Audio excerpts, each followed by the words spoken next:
Welcome. I am Janice Notaras, sports psychology consultant and mental performance coach. Today, I want to spend the next 25 minutes taking you deep into one of the most universal and least understood experiences in competitive sport: pre-competition anxiety. That feeling that arrives the night before a race, the morning of a game, the moment you walk into the arena and realize this is real. The heart accelerates, the palms become damp, stomach tightens, thoughts begin racing through scenarios you cannot control. Most athletes spend enormous energy trying to make this feeling stop.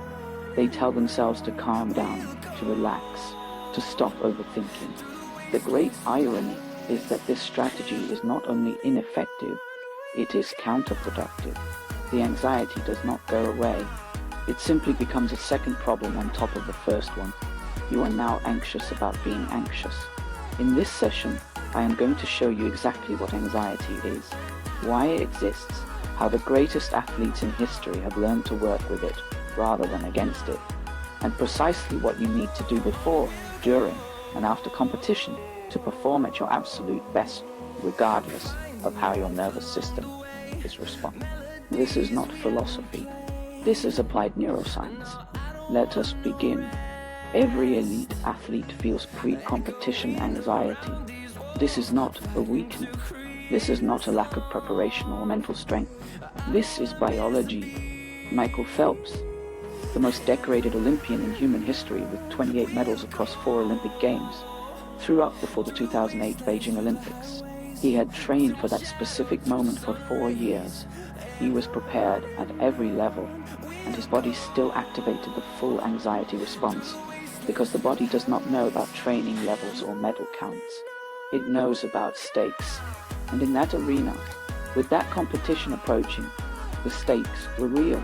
When Usain Bolt crouched into the starting blocks in the Bird's Nest Stadium, his cortisol and adrenaline were already at peak competition levels before the starter's gun fired. His heart rate was elevated. His breathing was shallow and rapid. His muscles were primed and slightly trembling with readiness. Observers watching from outside saw composure and focus. Inside the body, a chemical storm was building. This is the fight or flight response, and it is one of the most powerful performance enhancement mechanisms that evolution has produced. The critical error most athletes make is to interpret these sensations as evidence that something is wrong. Something is going wrong, they think. I am too nervous. I am not ready. I should not feel this way.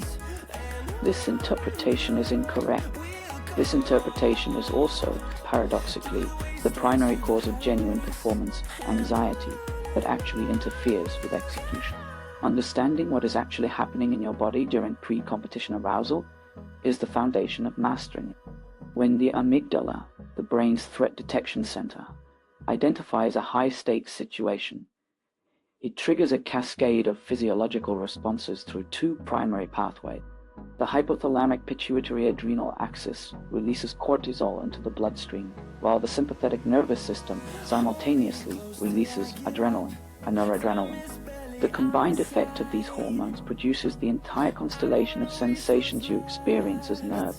Your heart rate increases, pumping more oxygenated blood to your muscles. Your respiration deepens and quickens, increasing oxygen delivery and carbon dioxide removal. Blood vessels in your extremities constrictor, circulation is redirected to the large muscle groups that need it most. Your liver releases glucose into the bloodstream, providing immediate fuel for muscular effort.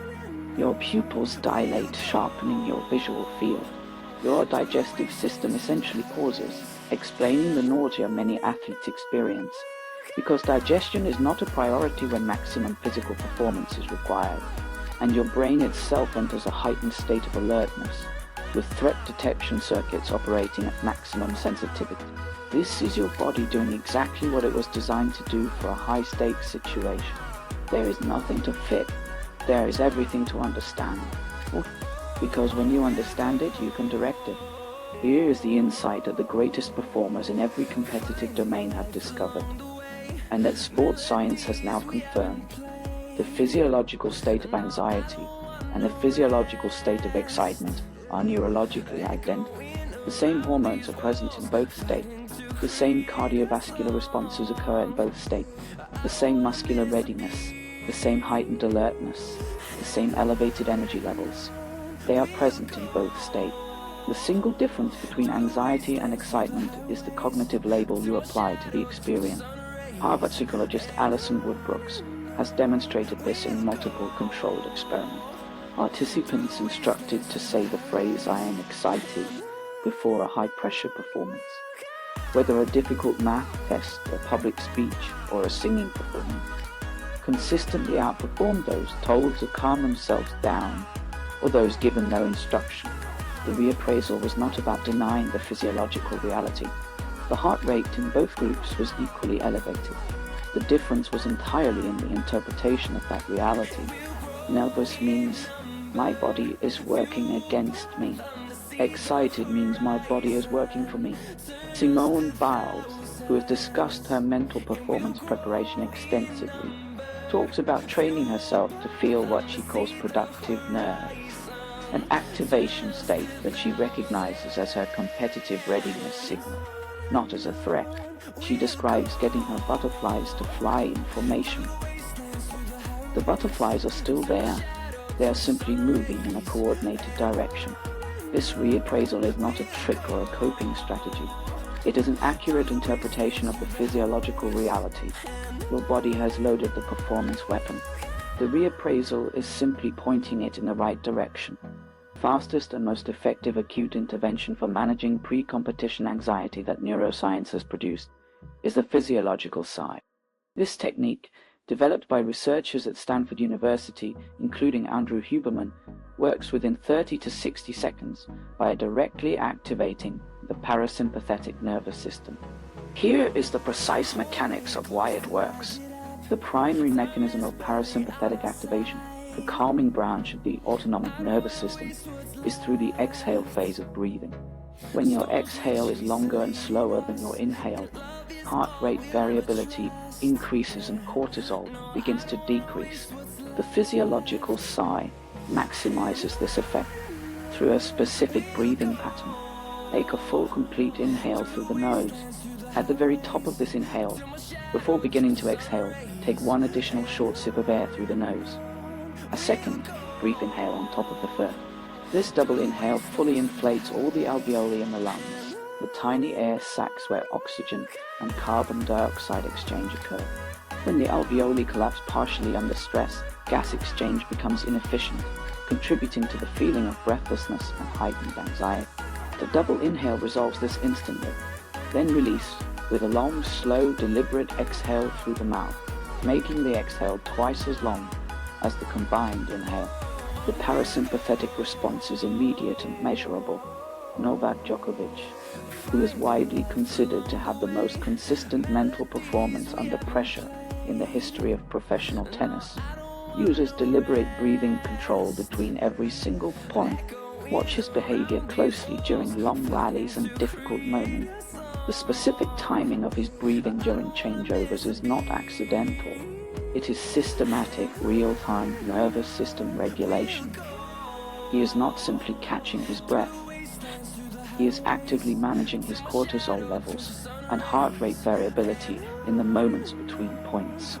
The most powerful architectural intervention for pre-competition anxiety management is the structured ritual. And I want to be precise about why rituals work, because the explanation is neurological, not psychological in any vague motivational sense.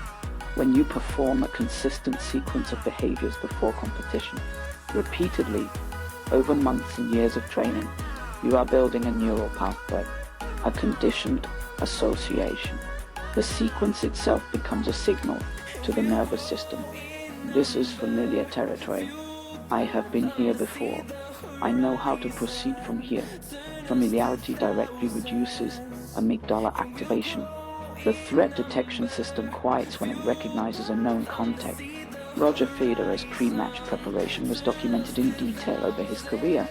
He selected specific music tied to specific stages of his warm-up. His physical preparation sequence was precisely timed. He had a visualization protocol integrated into his pre-match routine. He prepared his equipment in a specific order. None of these were arbitrary preferences or superstitions.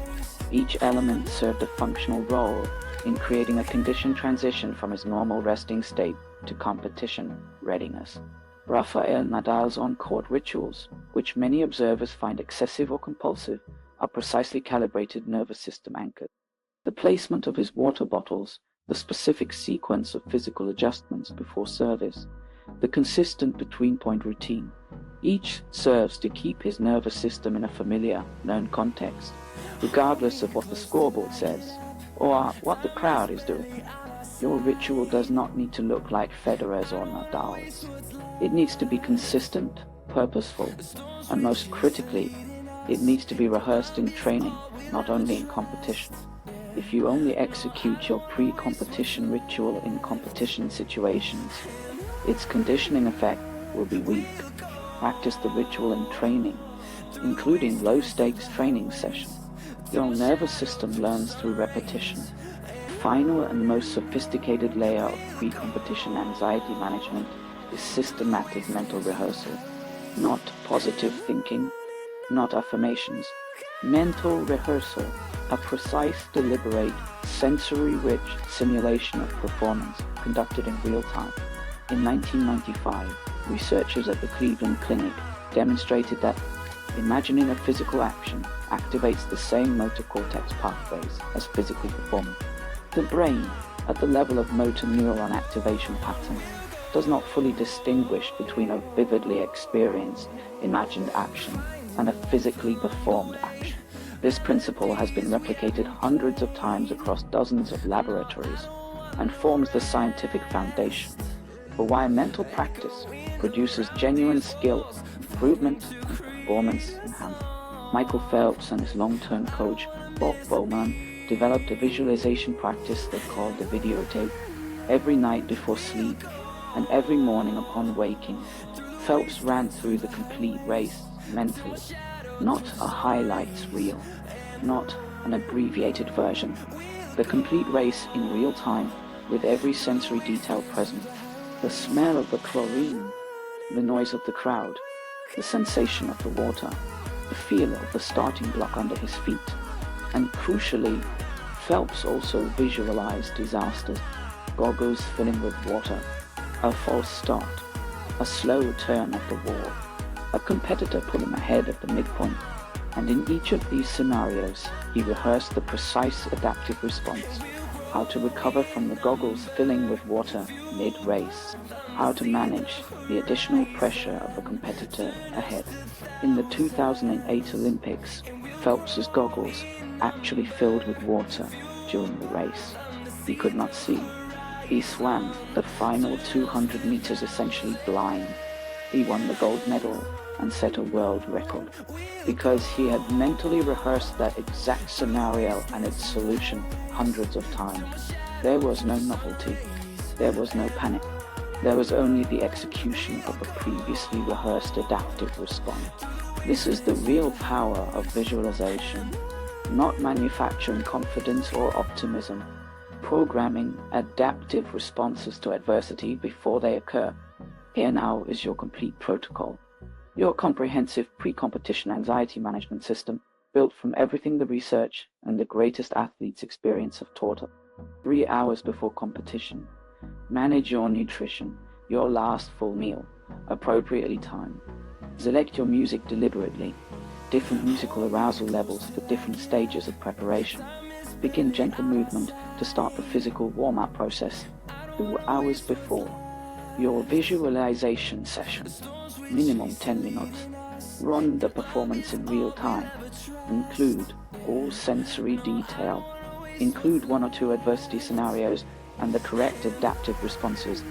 End with the successful performance and the emotion of that success.